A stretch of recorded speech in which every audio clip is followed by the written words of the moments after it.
Alright, welcome back. Scuba and Rye, TV show reviews. Number 2. Yep, this is our second episode review for The Witcher on Netflix. Number 2. What's the name of episode 2? Episode 2 is 4 Marks. 4. Yeah. Okay. So, I get the little housekeeping out of the way.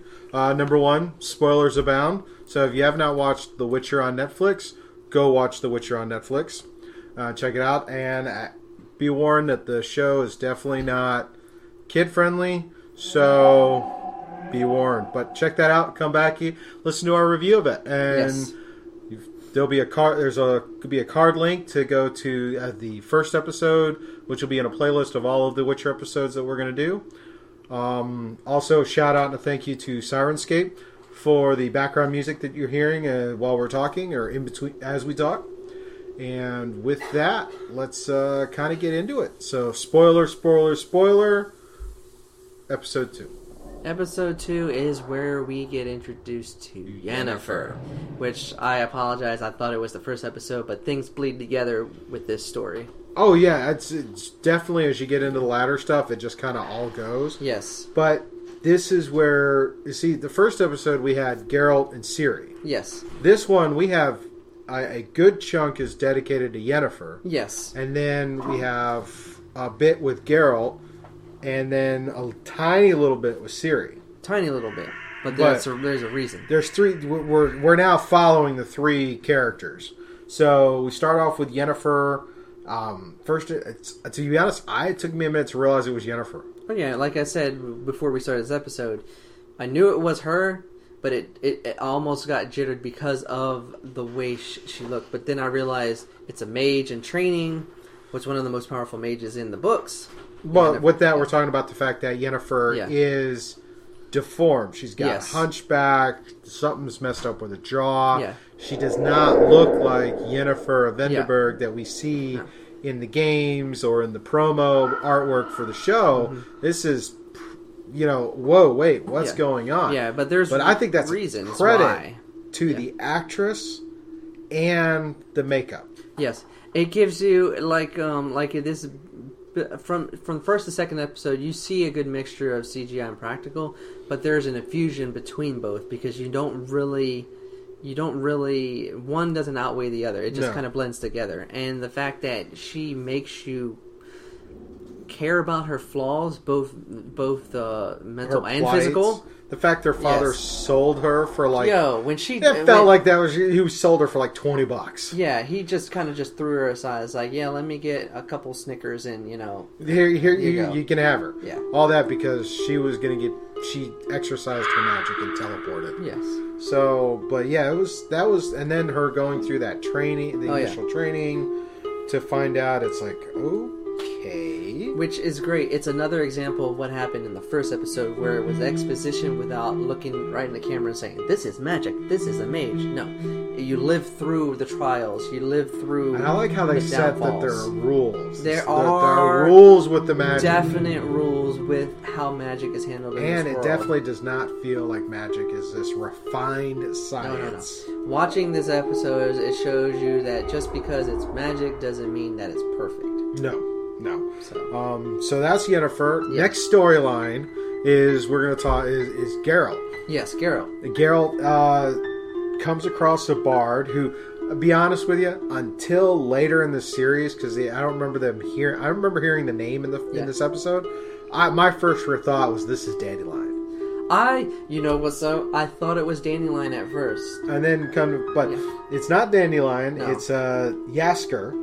Yes. The bard, and he comes across this. He's sent to investigate some grain thefts, and comes to find out that there's elves, doing this and kind of in hiding. It's that whole birth of the whole squirrel group in the games, where it's like this is the guerrilla warfare group that's doing their thing. Oh yeah. So it gives you a little more expansion of the world. It shows you all the different races that are in the world. And pretty much everybody is just very not friendly. No, and there's a lot of political strife going on, a lot of back and forth. So I think it really captures that, because from the third game, where that's the one I have the most knowledge about. Yes. Is you definitely tell it's very dirty and gritty, considering this is set in like the 14th or 15th century. You know, this is old stuff. And another thing which I like about this episode is like you start to feel like you're on a journey. So you get enough bits and pieces of the world, but you're living as if you're the character. So like Gerald, he just goes from place to place, so he gets a little bit of idea of what's going on, and then he's just wandering the world. Yeah, wandering the world. And I like that aspect of being a wanderer. Yeah. So. You can definitely tell and the thing is, and you definitely tell it's like, okay, these three characters are on different journeys. Yeah. And then we have Siri, who's still doing the whole refugee, trying to escape. Yes. Because we left off with her escaping Sintra. Yes. And her powers being, preventing her capture from that Nilfgaardian king, prince, whatever. And her escaping, and then now she's kind of doing the whole refugee thing. And it's like, all right. So it's just seeing that, and then Siri starts to see that she was very sheltered in the castle, and that people had a very different opinion of her grandmother. It plays upon that trope of ignorance is bliss. When it comes to people living within a hierarchy society, they think everything is great because they live here. But when they actually interact with the commoners, they see that everything is just all a guise to what is actually happening. But good character development. Yes, a lot of interesting character development with this, because we have all these different side characters that it's like, okay, how's this relationship? How's this dynamic? What's going on with it? It does enough to where you're living in the world. It doesn't give too much of. It doesn't feel like it's overstuffed, even with the plethora of characters and interactions with different parts of the world.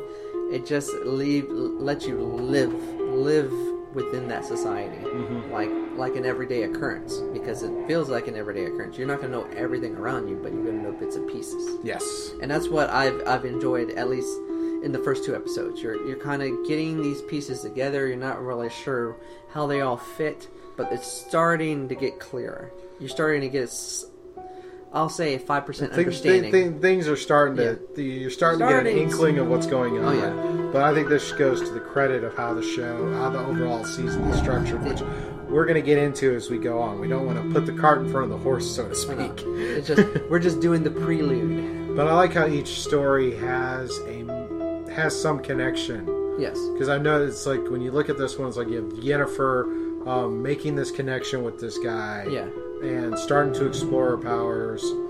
And then you have Geralt and Yesker working with these elves, and the two of them are making a connection. And then you have Ciri meeting with someone. Each one's having, some kind of...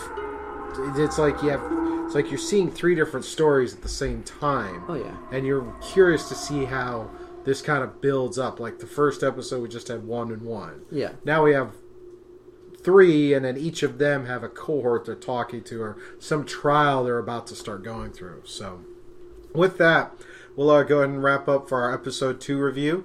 And stay tuned for the episode 3 when it comes out. If you like how we're doing this, or like how our opinions are, by all means, hit that subscribe button, hit the bell so you can get notified when the new videos come out. We got a lot of great videos that we're working on for you guys. So with that, thank you and have a good night. Peace.